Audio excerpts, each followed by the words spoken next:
Eh bien, allons-y alors. Bonjour à tous. Bienvenue dans ce Bonjour. nouveau rendez-vous de l'été du podcast, première édition de cet événement imaginé par Ground Control pour découvrir les podcasts de demain et permettre aux porteurs de projets de se lancer, donner le petit coup de pied final qui leur mettra la main à la pâte. Ce festival nous donne aussi l'occasion de mettre en avant les créateurs français et la créativité des formats audio made in France. Aujourd'hui, nous allons faire un focus sur un format bien particulier et qui a le vent en poupe, c'est la fiction sonore. Alors, pour parler de fiction sonore ce matin, 4 invités, Karine Lézin de Cybelle. Bonjour Karine. Bonjour. Cybelle, une plateforme de divertissement lancée en 2019 et spécialisée dans la série audio, la fiction, le documentaire et le contenu jeunesse. Mais chez Cybelle, il y a un mot tabou, c'est le mot podcast. Tu nous expliqueras pourquoi dans quelques instants. Pierre Orlac, bonjour. Bonjour. Pierre, cofondateur de Bababam, créé également en 2019. Bababam, c'est un studio et une agence de production de podcasts et de solutions numériques. Nous avons aussi Benoît Dunègre. Bonjour Benoît. Bonjour. Cofondateur en 2019 également du studio Paradiso, un studio international qui produit de la fiction, du documentaire et des programmes jeunesse. Et puis Julien Neuville. Bonjour Julien. Bonjour. Cofondateur de Nouvelles Écoutes. Julien, toi, tu es le doyen ce matin, puisque Nouvelles Écoutes, ça date déjà de fin 2016, avec 3 ambitions: informer, divertir et ouvrir au monde à travers la production sonore. Alors, pour commencer, Karine, pourquoi est-ce que chez Cybelle, on ne parle pas de podcast ? Alors, on ne parle pas de podcast parce que c'est vrai qu'en termes de vocabulaire, on souhaite faire une différenciation parce qu'on pense que l'expérience n'est pas complètement la même. Le podcast, on est sur des interviews, une parole plutôt libre. Souvent, le podcast a vocation à partager. On est là pour apprendre des choses, on est là pour exprimer des convictions. Et c'est vrai que nous, on n'est pas du tout dans une démarche d'apprentissage, on est plus dans une démarche de divertissement, d'expérience, où on va aller vraiment susciter une expérience autour de l'imaginaire, autour des sens, donc avec beaucoup de scripts, en fait, une écriture vraiment très aboutie, très préparée en amont, avec vraiment comme dans la fiction en télévision ou en cinéma. Et puis un sound design très développé. Donc voilà, c'est vraiment du point de vue de l'expérience, je pense qu'on peut faire une différenciation entre les deux. Chez les autres, on parle bien de podcast ? On peut parler de podcast, de contenu audio au sens large. On n'a pas de tabou, en tout cas, concernant la nomenclature. J'ai eu un peu la même envie au début de ne pas utiliser le mot podcast et j'ai vite arrêté. Parce que oui, c'est vrai que le mot podcast peut ramener à Apple et finalement l'objectif de Bababam, c'est une démocratisation et finalement l'idée c'était de se dire on le sort de ce côté applicatif et voilà. Mais c'est l'usage, ça y est, c'est fait et aujourd'hui on parle de podcast et c'est important justement de notre point de vue, nous producteurs, de dire que le podcast justement ce n'est pas que du conversationnel. Là par contre je rejoins Karine. Et on peut faire vivre des expériences et on peut aller vers du divertissement et de la fiction, bien entendu. Et c'est pour ça que dès le lancement de Bababam, on a eu une offre fiction parce qu'on ne voulait pas faire que du conversationnel. Mais c'est vrai que c'est devenu un terme un tout petit peu fourre-tout et qu'aujourd'hui, il a besoin d'être un peu expliqué constamment en réalité. On fait beaucoup de pédagogie, évidemment, autour de ça. Sinon, on peut tous revenir au terme québécois, hein, le baladin, ce qui nous permet de se distancier un peu d'Apple. Ça accorde tout le monde. Mais il y avait un faux débat qui a été lancé il y a quelques semaines pour que le mot podcast disparaisse. C'est même une injonction à ce que pour respecter la langue française, on ne l'utilise plus. Ouais. Bon, après, c'est entré dans les mœurs. Exactement, les usages sont là.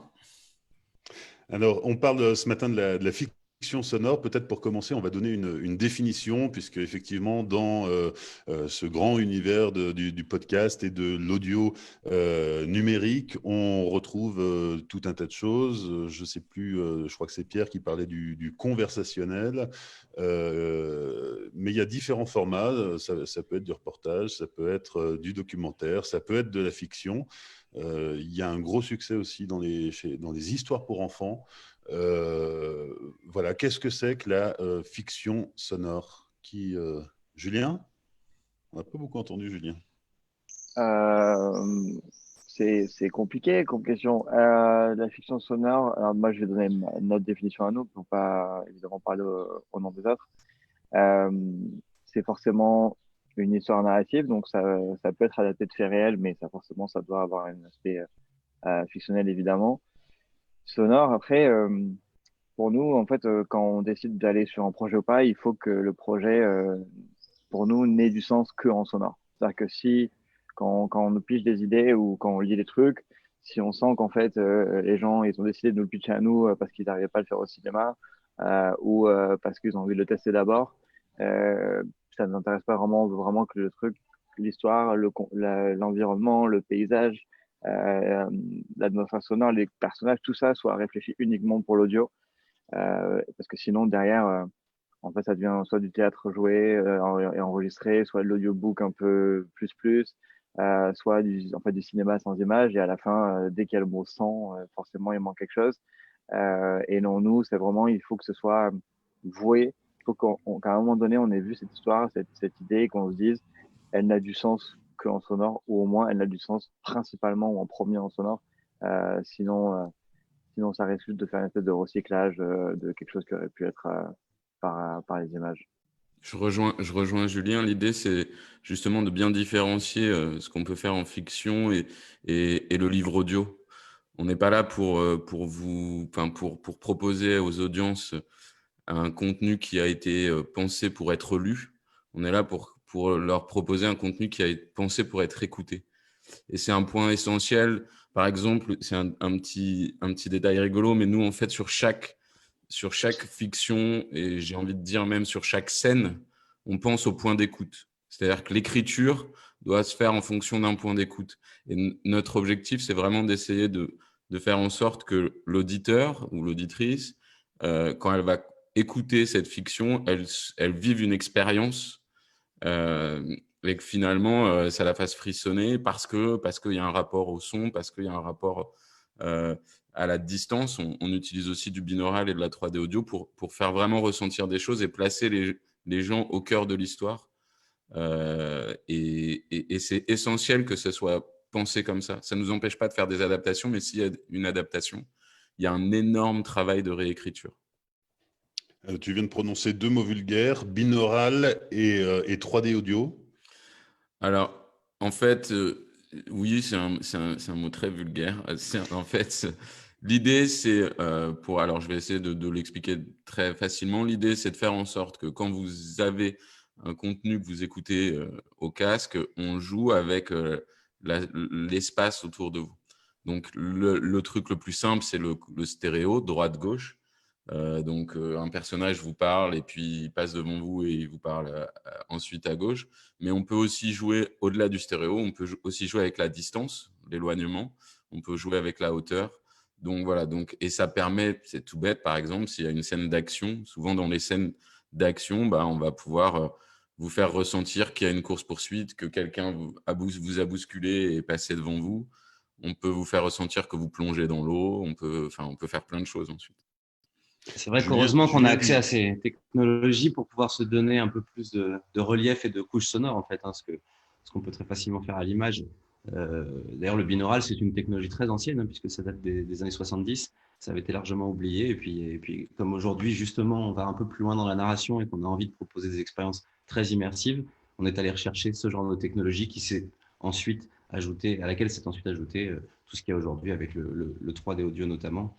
Enfin voilà, l'idée est simplement de pouvoir faire vivre une expérience beaucoup plus immersive que la stéréo classique ne nous le permet. Et je pense que cet usage revient aussi parce qu'il y a beaucoup d'écoute au casque. Le fait que le podcast vienne du numérique et soit lié à nos smartphones fait qu'on a quand même des écoutes individuelles et du coup, il y a cette possibilité d'écouter au casque et de consommer ce type de contenu. Karine ?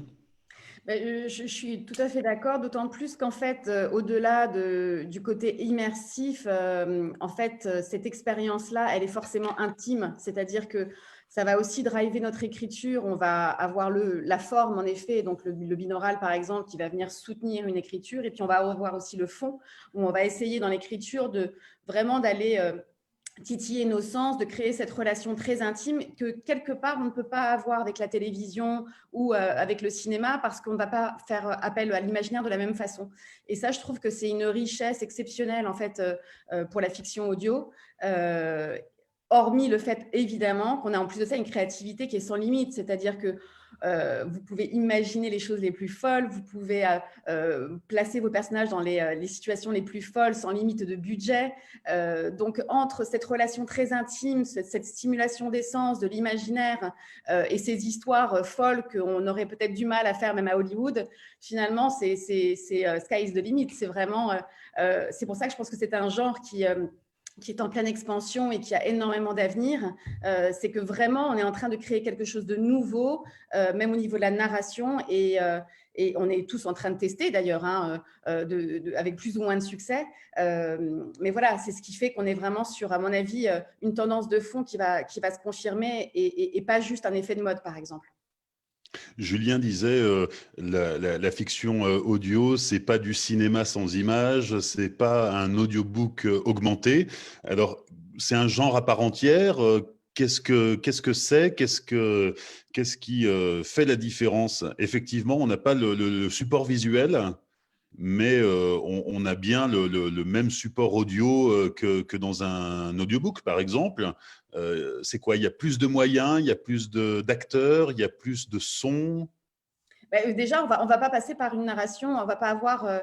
alors, sauf peut-être en jeunesse, où nous, on est quand même assez spécialiste de la jeunesse, où on a beaucoup de contes.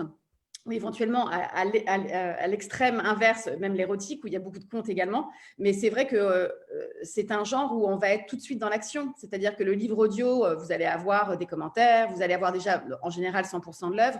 Nous, on est dans une adaptation où on va être directement dans l'action. Les personnages vont être tout de suite immergés. Donc, vous êtes immergé avec eux. Donc, l'expérience est forcément plus forte puisqu'on est tout de suite dans une identification et une projection. Et l'écriture aussi est très différente parce que quand vous êtes obligé de ne pas être démonstratif parce que le bouquin va vous permettre, le livre audio vous permet d'être démonstratif, d'expliquer tout ce que vous ne verrez pas. En fiction audio, vous êtes obligé de trouver des petits tricks pour imaginer en fait comment vous allez faire comprendre à l'auditeur ce que le personnage est en train de vivre sans pour autant être démonstratif et lui dire tiens là il a pris un couteau pour tuer sa victime. Donc on est vraiment dans une forme qui est très très nouvelle et je pense aussi qu'on en parlait un petit peu avant que ne commence vraiment cette séance, mais c'est vrai aussi que le fait d'être sur un genre nouveau et de pouvoir stimuler de façon différente, je pense que les gens le reconnaissent et sentent que c'est quelque chose qu'ils n'avaient jamais eu l'occasion d'expérimenter auparavant. Un peu comme le jeu vidéo va être encore quelque chose de très nouveau. Vous voyez, c'est vraiment très complémentaire de ce qui existe aujourd'hui dans les autres médias. C'est vrai que c'est un format difficile à définir, Olivier, aujourd'hui, puisqu'en fait, il y a un héritage du audiodrama. On peut pas dire que ce soit vraiment nouveau, puisque La Guerre des Mondes, mis en scène par Orson Welles, a déjà 70 ou 80 ans.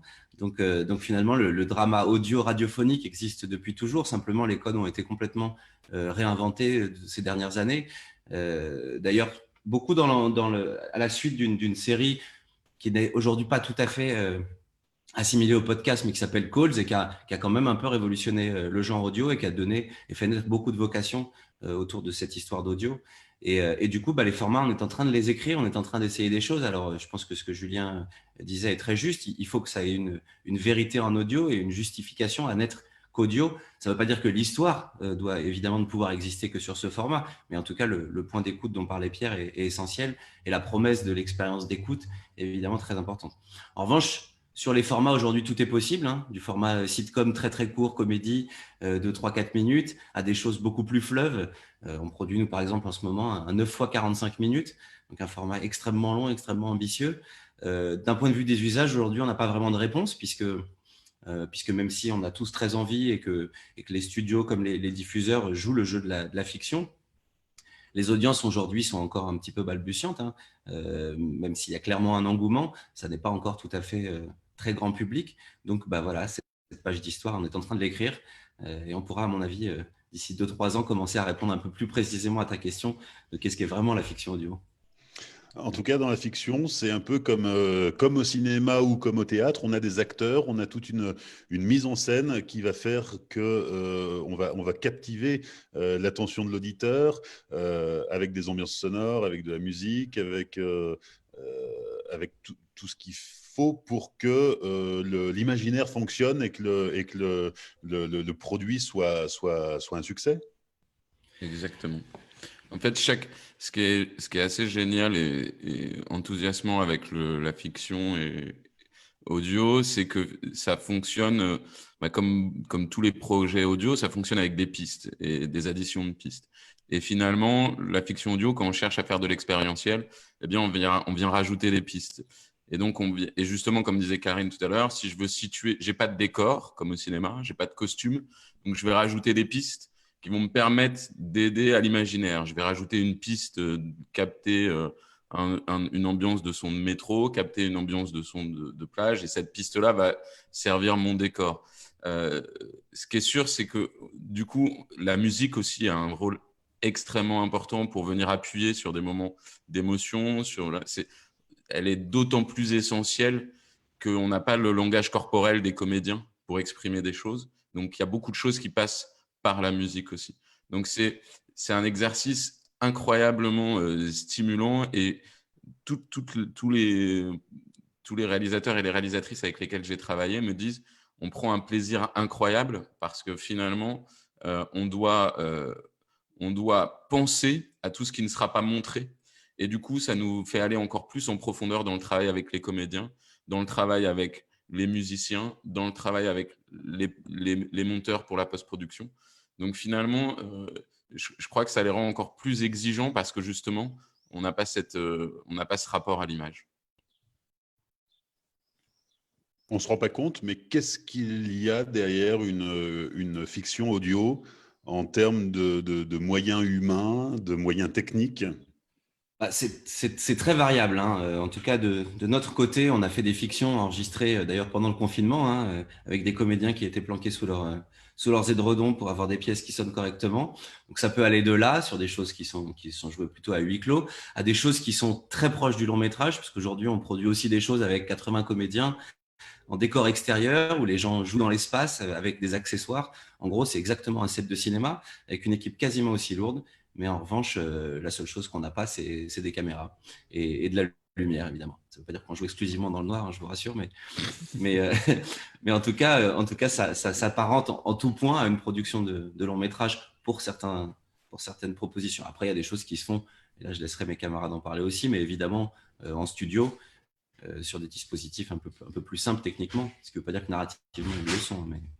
Oui, donc il peut y avoir soit une vraie mise en scène avec des acteurs qui vont s'essouffler sur un vrai terrain, etc. Et puis en même temps de la simulation, on va dire, en studio, quelque chose de plus confiné.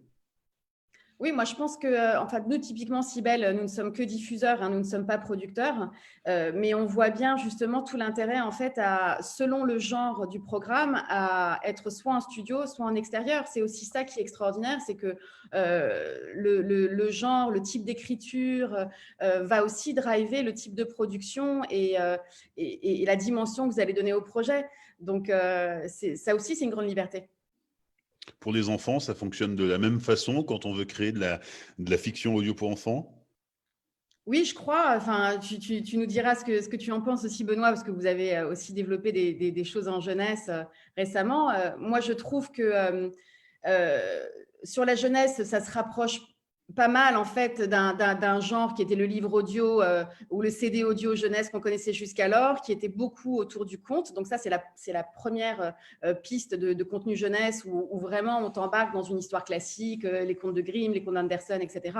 Et puis on peut avoir aussi de la fiction vraiment immersive. Nous, on le développe. On a très envie en fait de proposer cette alternative aux écrans. C'est-à-dire que on en parlait tout à l'heure, il y a parfois un peu un ras-le-bol en fait de cette prolifération d'écrans en fait dans notre quotidien, mais notamment du point de vue des parents, et ça c'est très important, de proposer une alternative en jeunesse aux écrans et qui stimulent l'imaginaire, qui stimulent les sens. Je vois aujourd'hui, on réfléchit à des programmes. Comment est-ce qu'on peut remettre dans l'esprit des enfants cette envie d'écouter les sons autour d'eux plutôt que d'être que bercés par les images, parce que c'est vrai qu'ils sont très stimulés par le visuel. Donc, c'est très variable. Ça va vraiment dépendre des contenus. On s'autorise en tout cas la même créativité.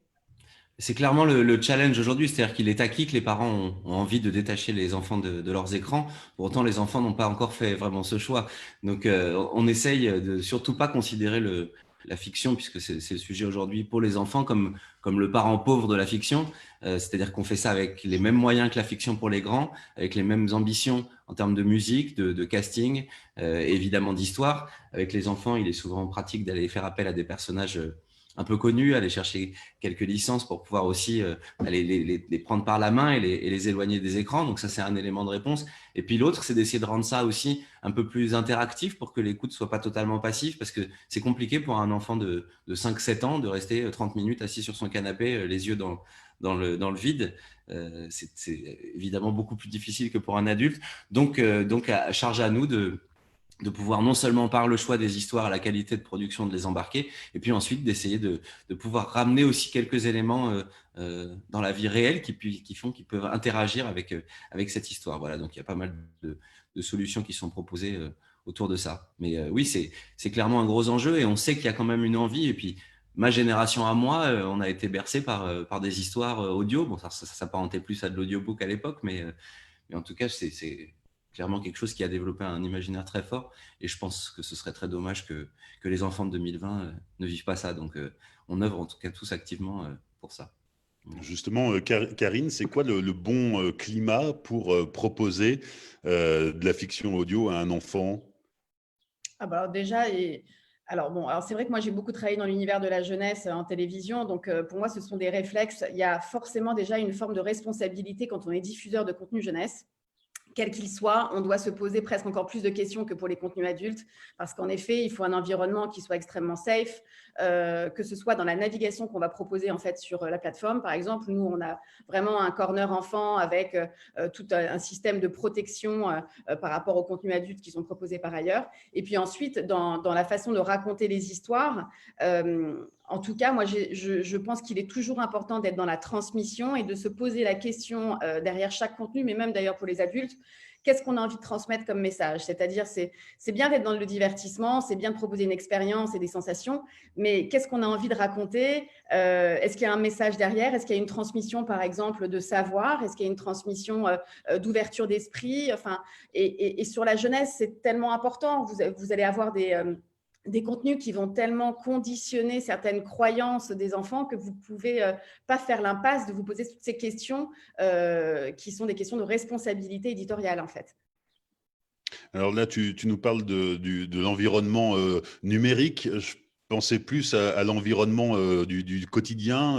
Un adulte va écouter ça pendant son transport dans le métro, voilà, l'enfant, à quel moment est-ce qu'il écoute de la fiction sonore? On peut pas Alors, lui… évidemment, oui, bien sûr. Alors, évidemment, les vacances scolaires, tout à l'heure, on parlait de l'été. Est-ce que c'est une période, par exemple, qui est propice ou non? C'est vrai que nous, on le voit vraiment sur les vacances scolaires. C'est clairement dans ces moments-là qu'on va avoir une écoute plus importante. On va avoir une écoute plus importante aussi des week-ends, dans des conditions qui vont être plutôt au casque et plutôt dans des moments, par exemple, on va avoir des pics aussi après la sieste ou juste avant la sieste. Enfin, voilà. Donc, on est quelque part, c'est une consommation qui est assez proche de celle qu'on peut avoir dans d'autres médias jeunesse comme la télévision et qui sont assez liées au rythme en fait de vie des enfants.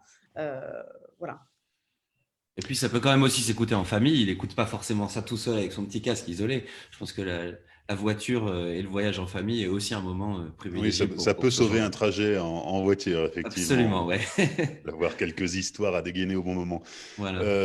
J'en profite pour glisser à ceux qui nous suivent que si vous avez des questions à poser à nos différents intervenants ce matin, vous pouvez le faire par l'intermédiaire du chat. On laissera à la fin de ce rendez-vous un petit quart d'heure pour répondre à toutes vos questions. Je crois que c'est Pierre qui nous parlait tout à l'heure d'une série en 9 fois 45 minutes. C'était moi. C'est Benoît. C'est Benoît. C'est Benoît, pardon, On Benoît, travaille aussi excuse-moi. en ce moment, mais le 9 9 fois fois 45 45, c'est Benoît. minutes, c'est super lourd comme dispositif. Assez énorme, c'est un vrai pari. Encore une fois, on est un peu à l'aveuglette en termes d'usage là-dessus. Donc, on essaye des tas de choses. On a essayé des formats très courts, j'en ai parlé tout à l'heure, de 3, 4, 5 minutes. Et puis là, on prend l'extrême inverse du spectre, puisque on va sur quelque chose qui s'apparente vraiment à un roman fleuve en réalité, hein. Donc, écoute, c'est encore un peu tôt pour dire si on va y arriver, mais enfin, je suis pas très inquiet. Le script est suffisamment fou et ambitieux, et puis les moyens qu'on met autour font que voilà, on essaye de faire une promesse de dispositifs sonores et d'accompagnement musical, etc., avec justement du binaural au sein d'un orchestre symphonique, faire des trucs assez fous qui font que on va essayer de garder l'auditeur actif et passionné pendant une telle durée. Voilà, mais il est encore trop tôt pour dire si les usages seront là. Notre envie, en tout cas, elle est très, très claire d'y parvenir. Ouais. Entre 3-4 minutes et 9 fois 45, il y a quand même un petit gouffre. C'est quoi le bon calibre aujourd'hui pour la fiction audio? Est-ce qu'on le connaît? Quels sont vos usages, vos pratiques aux uns et aux autres? Selon moi, la règle, c'est qu'il n'y en a pas. Ouais. Si vous avez la Euh, réponse, moi je veux bien. Non, ouais, il y a pas de règle. On a travaillé, nous, justement, pour justement faire, comme disait Benoît, même si l'audiodrama, c'est vieux, on est sur un nouveau territoire quand même, parce qu'un territoire réinventé. Et du coup, on a fait des essais avec une anthologie qui s'appelle Noisis, qui a gagné le prix du podcast de l'année. Et sur cette anthologie, sur la saison 1, justement, et sur la saison 2, on a travaillé sur des formats de durée différentes.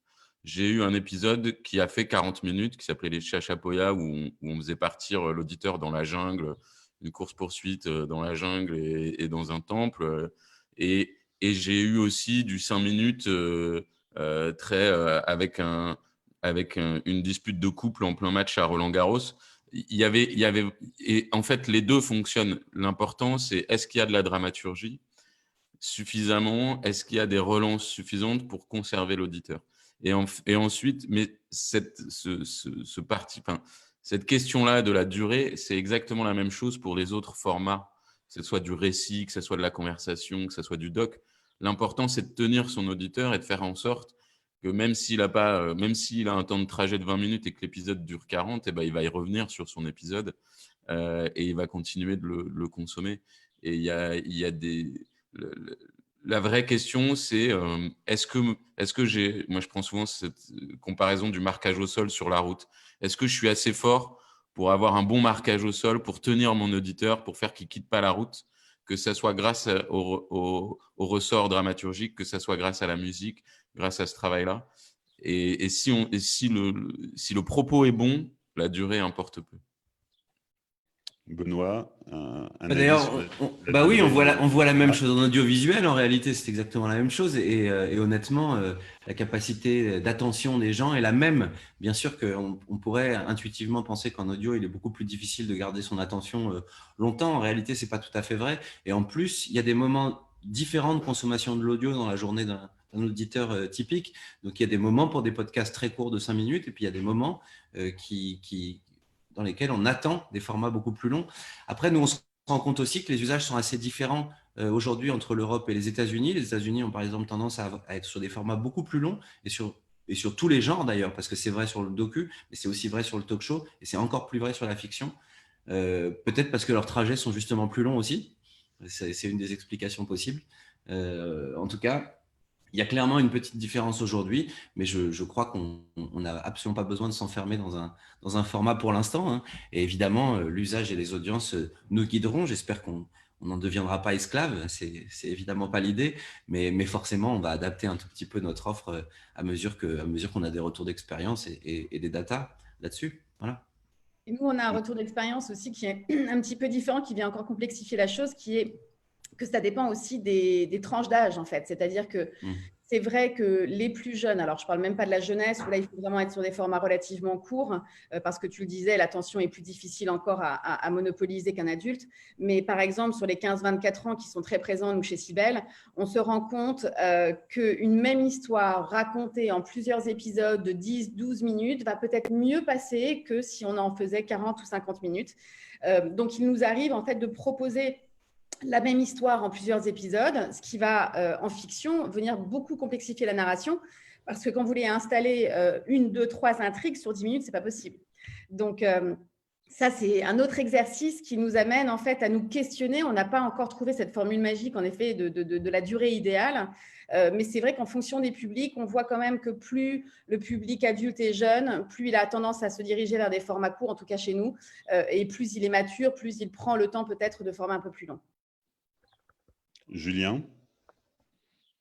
Nous, on a fait notre grosse prod fiction récente, c'était Le Nuage, qu'on a sorti en janvier. C'était 5 fois 25, enfin 20-25, qu'on a sorti tout le même jour. Est-ce qu'on aurait fait mieux, moins ou moins bien si on avait fait 10 fois 12? Ou je pense qu'en termes de scénario, nous, on avait déjà tout construit autour de 5 épisodes. Il faut évidemment, faut le plus possible adapter la forme pour que ça rencontre l'audience qu'on a envie d'avoir, mais il faut pas non plus que ça détruise l'idée narrative. Donc, nous, on se voyait mal découper en 12 un truc qu'on avait construit en 6. Après, là, on est assez content, c'est qu'on a des bons chiffres de complétion. Donc, ça veut dire que les gens qui commencent continuent. Mais franchement, tant qu'on n'en aura pas fait 10 par an, on saura pas vraiment, on pourra pas trop comparer, quoi.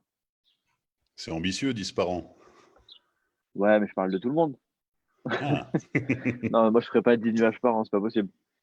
Et alors, justement, vous observez un peu ce que font vos concurrents, mais néanmoins amis, parce qu'on a bien compris que vous tâtonniez un peu sur les formats les uns et les autres. En termes de sujet, en termes de style, qu'est-ce qui plaît à l'auditeur? Je pense que c'est comme les questions que tu posais tout à l'heure. Enfin, je sais que c'est un peu chiant d'avoir les réponses qu'on te donne tout à l'heure, mais en fait, on n'en sait rien parce que ça fait 2 ans et demi qu'on fait ça, mais je pense qu'il y a un peu la place pour tout. Nous, le seul truc qu'on a fait, c'était une sorte de thriller, on va dire, assez ambitieux dans la mise en scène, sur un format assez long, qui fait accumuler à peu près 1 heure et demie, avec des acteurs de cinéma, etc.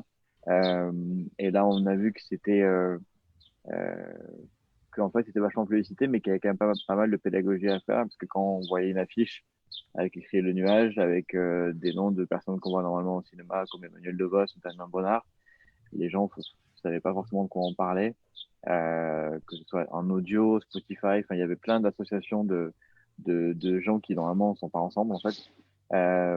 Mais sur les thématiques, en fait, le truc, c'est que on est aussi un peu dépendant de ce que les gens développent à côté, de ce qu'on nous propose. Alors nous, évidemment, on développe des trucs en interne, mais c'est vrai que moi, depuis que j'ai produit Le Nuage, je sais pas si c'est un peu commun à tout le monde ou si c'est parce que j'ai fait ça, mais on me pitch que des thrillers psychologiques angoissants, quoi. Ouais. Que personne est venu me pitcher un caméra café en podcast, quoi. Donc je sais pas si c'est parce qu'en fait ils se disent on a fait Le Nuage, on aime bien les trucs un peu psycho, qui donnent envie de se tirer une balle. Mais moi, souvent, c'est ce qu'on me propose. Je sais pas si c'est qu'il y a en majorité dans le domaine, mais ça semble être le thriller et le côté un peu hyper premium. Il y a un côté un peu prestigieux de ces histoires de crimes et tout qui sont assez attirants, je pense, pour les gens. Et alors qu'on a envie d'essayer plein de trucs. Ouais. Nous- Ouais, nous- Vas-y, Pierre, Vas-y. pardon. Non, mais justement, nous, on a commencé sur l'anthologie et on a fait 2 saisons de Noisis justement pour aller tester ces différents genres, regarder justement les chiffres, l'appétence. Et clairement, le thriller, nos épisodes thriller ont bien marché. Tout simplement parce que comme c'est très expérientiel, il y avait beaucoup de bouche à oreille en disant vas-y, écoute ce truc-là, tu vas être à la place d'un mec qui est en manque de silence dans un avenir un peu dystopique et qui a besoin de prendre. Et la drogue s'appelle le silencio et il doit se droguer. Et écoute ça parce que tu vas être à la place de ce mec-là. Et donc l'expérientiel avec le thriller, ça marchait bien. Donc, nous, sur les 2 premières saisons de Noisis, on a quand même un retour où sur le fait d'être dans l'action, ça fonctionne quand même assez bien. Voilà. Pour autant, on a fait un épisode, on a fait des épisodes plus humoristiques qui marchent aussi. On produit encore pour Telle France une adaptation en fiction de Plus belle la vie. C'est du pur soap et ça marche aussi. Donc, je pense qu'il y a pas il y a des genres, tous les genres sont possibles. La vraie question, c'est, et je rejoins ce que disait Julien, il a raison, c'est très pertinent, c'est de la pédagogie sur montrer que c'est une expérience nouvelle, des sensations nouvelles qu'on peut apporter. Voilà, et réussir à retranscrire ça sur ces différents genres. Ça paraît très évident sur le thriller. À nous de proposer les bons formats sur les autres, sur la comédie, sur la romance. À nous d'aller aussi créer de nouvelles choses. Et on développe, nous, là, sur la fin d'année, 2 nouvelles fictions, dont une qui sera une enquête. Donc, clairement, là, on va jouer sur le côté l'auditeur, on veut qu'il soit au cœur de l'action pour résoudre cette énigme et cette enquête policière. Donc, on va tester ces différents genres et c'est ce qui est génial. On est encore dans un secteur en croissance avec de la bienveillance entre tous les producteurs et l'envie d'écouter, de progresser et voilà. Excuse-moi, Benoît, à toi. Non, je t'en prie. Attends, c'était très bien, c'était très bien. Et en plus, c'est sur une parole fort sympathique, Pierre, merci. Écoute, oui, je suis tout à fait d'accord. C'est vrai que le thriller était un genre assez naturel pour tout le monde parce que d'abord, les podcasts qui marchaient le mieux en documentaire, ce sont beaucoup des enquêtes du meurtre, etc.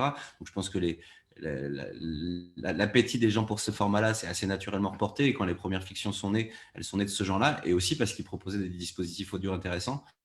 Après, nous, on a tout de suite eu à cœur de commencer à essayer de travailler sur la comédie puisque la première fiction et la seule d'ailleurs qu'on a sorti à date, ça s'appelle Conf Call, c'est un format court de comédie pure, pas très loin d'un caméra café justement. Et maintenant, on travaille sur des formats de comédie un peu plus longs. D'ailleurs, on aura produit quasiment 10 fictions à la fin de l'année, donc si c'est possible, même si c'est tout à fait épuisant dans tous les genres.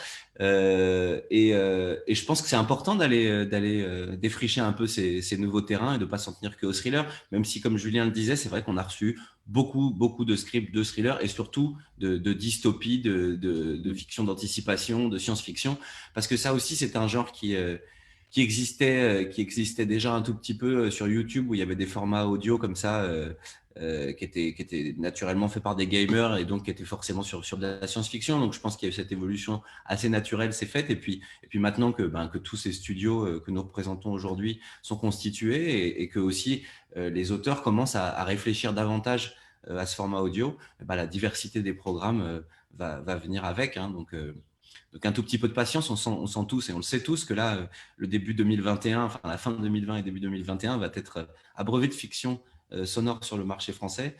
Et c'est une très bonne chose parce qu'on a besoin de ça, on a besoin de se challenger les uns les autres et de se tirer vers le haut avec une offre qui va croissant. Donc j'en suis évidemment ravi.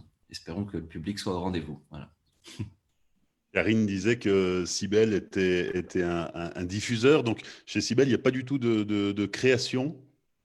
Non, et on tient à cela parce qu'on pense que, en effet, comme tu disais, ce qui est important, c'est qu'on ait de plus en plus de fiction audio qui arrivent sur le marché pour créer un usage. Et pour créer cet usage, il faut qu'il y ait de plus en plus de producteurs et que ce soit un environnement foisonnant. Donc, c'est pour ça qu'on s'en tient justement à être simplement diffuseur et à travailler en collaboration avec des producteurs qui viennent nous proposer des idées avec lesquelles on échange. On peut proposer aussi des pistes à creuser ensemble. Voilà, on pense que c'est vraiment comme ça qu'on soutiendra le tissu des producteurs et qu'on permettra en fait à cet univers de la fiction de se développer voilà, de façon vraiment prégnante et que ça devienne un genre à part entière et riche et voilà, et soutenu aussi par une industrie. Alors, chez Bababam, Paradiso ou Nouvelles Écoutes, vous êtes producteur, mais est-ce que vous êtes créateur? Tout à fait. Ou est-ce qu'on vient ouais. vous présenter un projet et vous prenez pas? Non, on crée. On travaille avec des auteurs qu'on a identifiés et voilà. Mais il y a forcément un travail créatif de la part du studio. Ouais, c'est ce que j'allais dire. Produire, c'est créatif en fait déjà. Parce que quand on reçoit une Bible, souvent c'est que des auteurs. Et ensuite, c'est à nous, en tant que producteurs, de faire un travail de constituer l'équipe de réalisation, parce que c'est pas juste des auteurs, c'est aussi une réalisatrice, un réalisateur audio, c'est des sound designers, c'est des compositeurs, c'est des acteurs. On n'attend pas ça des auteurs, c'est à nous de le faire. Et forcément, les associations qu'on fait ou qu'on crée, les gens qu'on va chercher, c'est ça notre métier, donc c'est ça notre valeur. Et c'est là que, enfin, personnellement, moi, je préfère faire ça que écrire. C'est là où je prends mon pied, c'est plutôt en essayant de voir avec les auteurs comment on peut ensemble bosser pour que on sorte le truc le plus fidèle à leur vision et le plus fidèle à ce qui nous a séduit, tout en s'octroyant un peu de marge de manœuvre à d'autres gens qui viennent travailler avec nous. Et en fait, évidemment, la base de tout, c'est le script. Il faut qu'il soit de bonne qualité. Enfin, il faut qu'il soit d'extrême bonne qualité.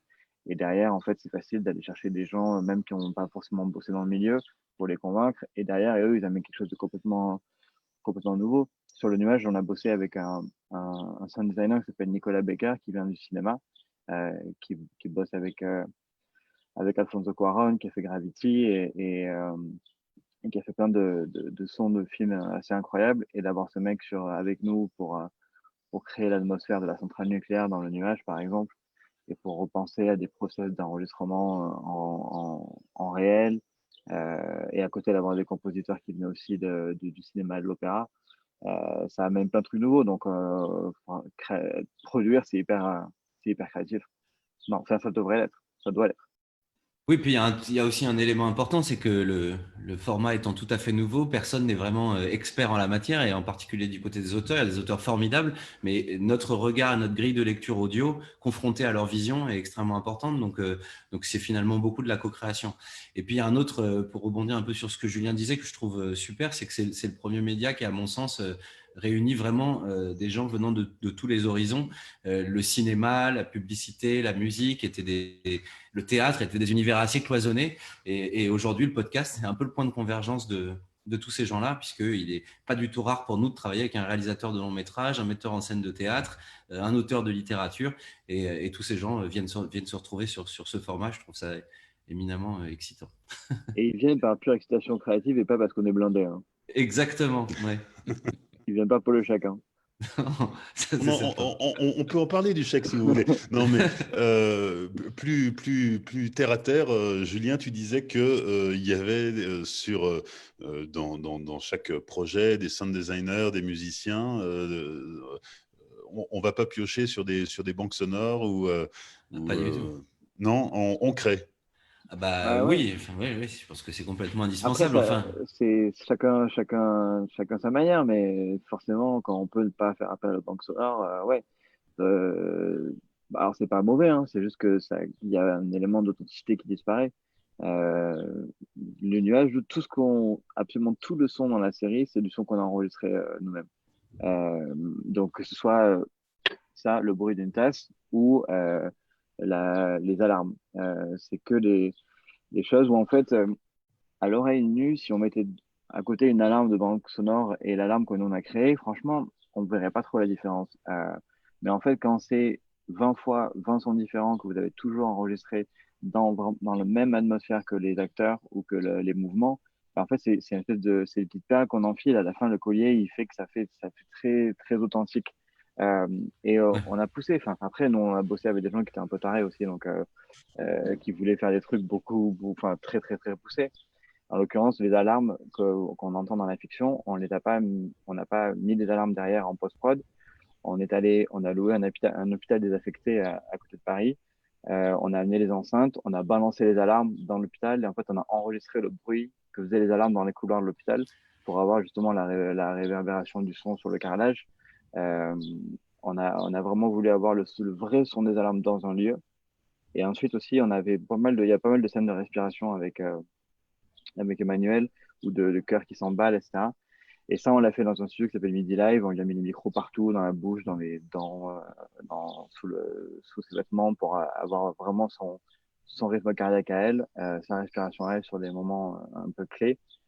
On n'est pas obligé de faire ça, clairement. On pourrait faire déjà le battement de cœur de quelqu'un d'autre ou mettre de l'alarme en post-prod. Mais quand on a les moyens, quand les diffuseurs nous permettent d'avoir les moyens de faire des trucs comme ça, vraiment, ça amène une espèce de la réalité qui, au son, est hyper importante parce que un film mal joué, ça peut être rattrapé par des plans, par de la musique, etc. Mais nous, quand c'est mal joué et que ça sonne faux, c'est une catastrophe. C'est Ouais, inécoutable. c'est certain. Et puis il y a aussi, et c'est le cas du nuage, hein, Julien, je crois, tu m'arrêtes si je me trompe, mais le binaural impose ça, c'est-à-dire que puisque le binaural c'est le respect de l'espace et qu'on est obligé d'être tout à fait cohérent et quasiment en plan séquence, Ouais. tu peux difficilement, on le fait évidemment un petit peu, mais rajouter des choses en post-production. Donc il faut avoir capté le plus possible d'éléments dès la prise et c'est comme ça que tu obtiens ce niveau de réalisme. Après, pour revenir sur ta question de la musique, Olivier, je veux dire, quand on se dit que dans un film, la musique, c'est déjà 50% du boulot, imagine ce qu'il en est dans une fiction audio. Évidemment que, en tout cas, de notre point de vue chez Paradiso, on ne travaille pas, même si on travaille avec des librairies musicales sur certains sujets de news, etc. Mais sur la fiction, pour moi, c'est totalement exclu de travailler autrement qu'avec un vrai scoreur. Et je dirais même qu'on travaille avec des artistes, puisque là, on vient de produire une fiction avec Sébastien Tellier, une autre avec Malik Djoudi, une autre avec Flavien Berger. Donc, on capitalise énormément sur la musique. Je pense que ce serait très dommage de ne pas le faire. Et quand je vois la richesse que ça apporte aux productions, je ne suis qu'encouragé dans cette voie, évidemment.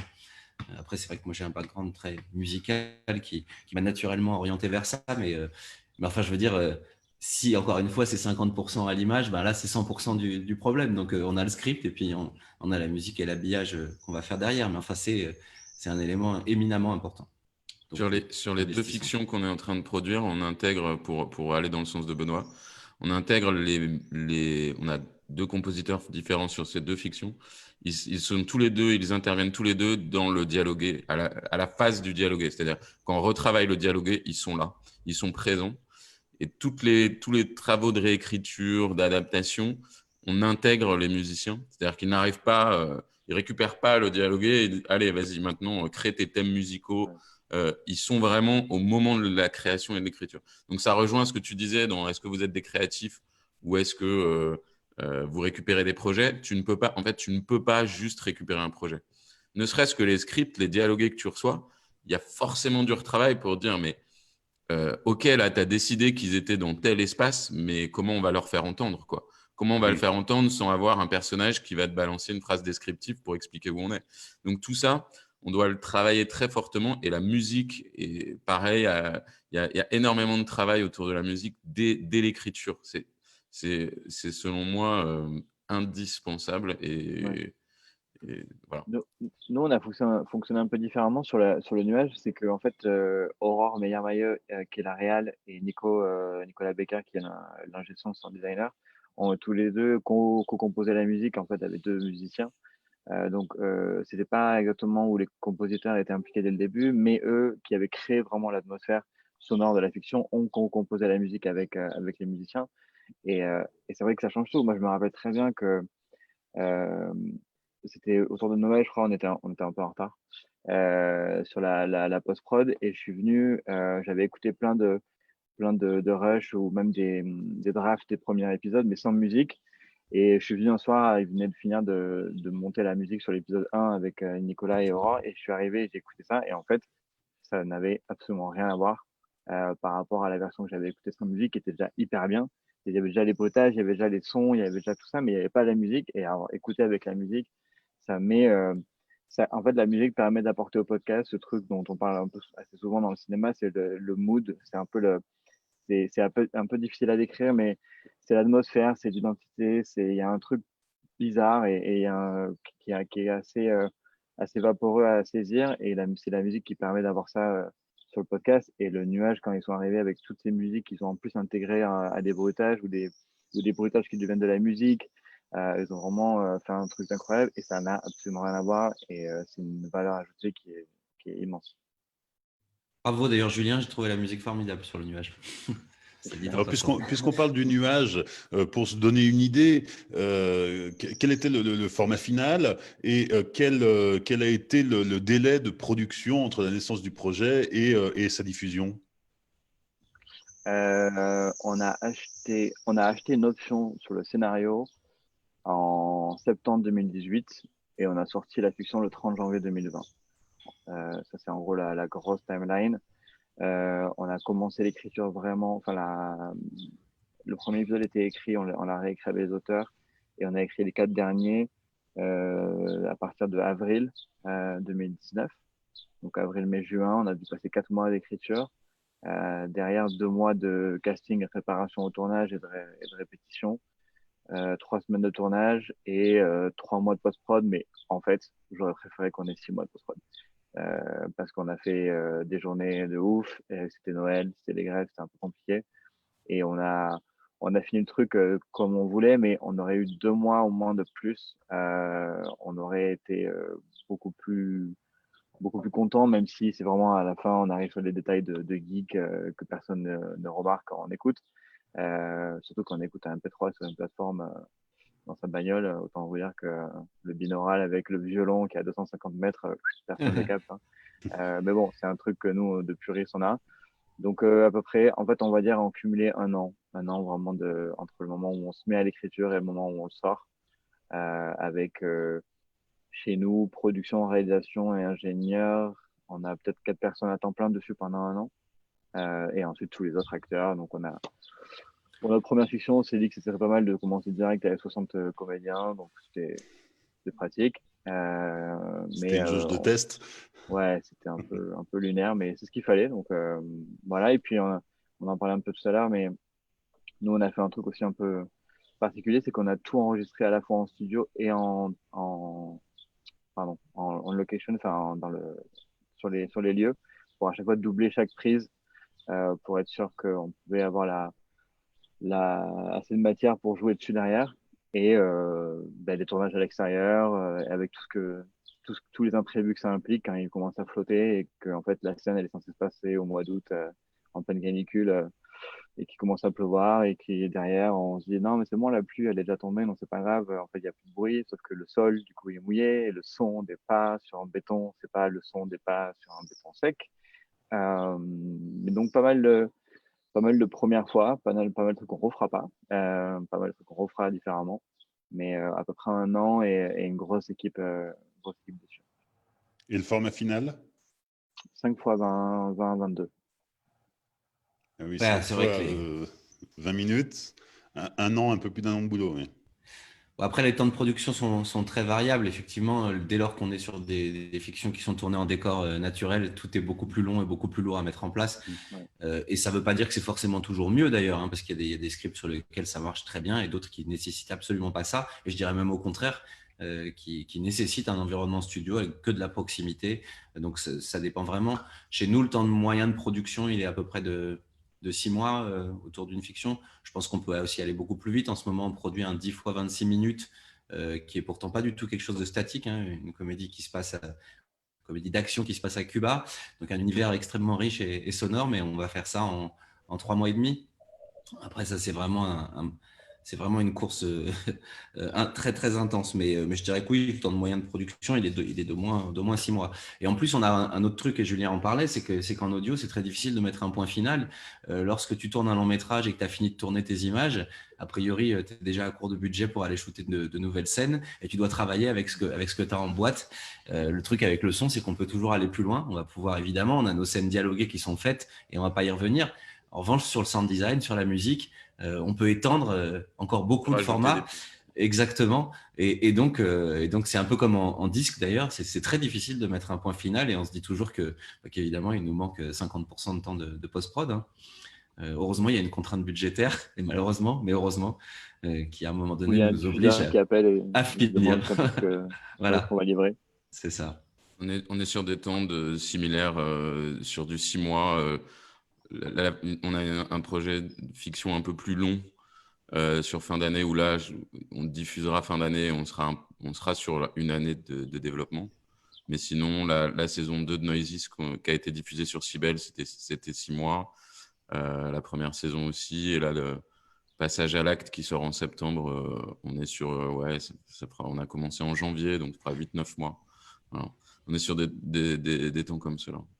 C'est quoi le bon rythme de diffusion, s'il y en a un? Parce qu'on peut aussi choisir de faire un peu à la Netflix. On envoie tous les épisodes d'un coup, ils sont disponibles et l'auditeur peut les écouter d'affilée s'il le veut. Donc, quel est le bon rythme de diffusion? Et puis surtout, comment est-ce qu'on fidélise l'auditeur pour qu'il écoute l'épisode suivant? Ça dépend du modèle. Ça dépend du modèle. C'est-à-dire, est-ce qu'on travaille pour un seul diffuseur et une exclusivité?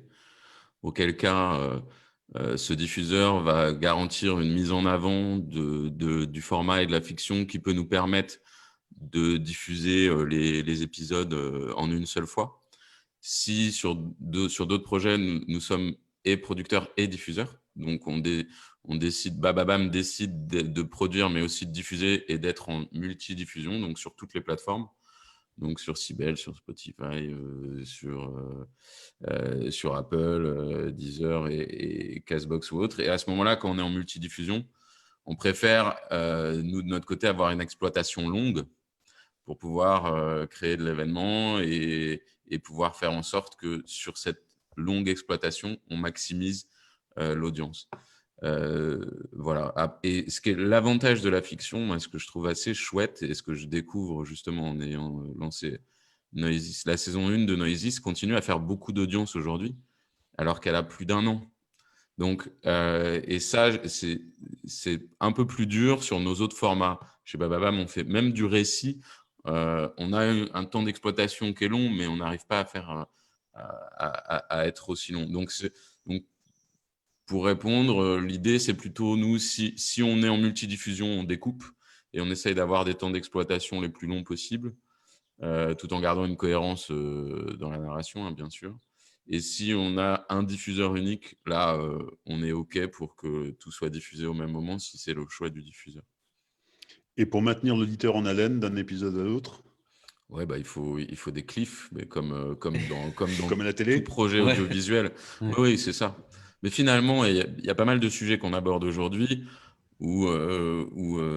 et c'est un point essentiel, je pense, pour nous en tant que producteurs de fiction audio, qu'on soit reconnus comme des producteurs audiovisuels, qu'on puisse aussi demain avoir des relations avec le CNC ou autre, parce que voilà, on est des producteurs audiovisuels, et il y a plein de choses qui sont en cohérence avec entre ce qu'on fait et ce que font des producteurs audiovisuels. D'ailleurs, nous, on commence à discuter avec Paradiso, vu leur capital, je pense que c'est déjà lancé depuis longtemps, mais nous aussi, on commence à discuter avec des producteurs audiovisuels pour faire du co-développement potentiellement. Parce qu'on est très proches, on est très liés. Comme on disait tout à l'heure, il y a beaucoup de thrillers et de dystopies. Il y en a aussi beaucoup dans le monde audiovisuel en ce moment. Donc voilà, tout ça, il y a beaucoup de chemins qui sont assez parallèles.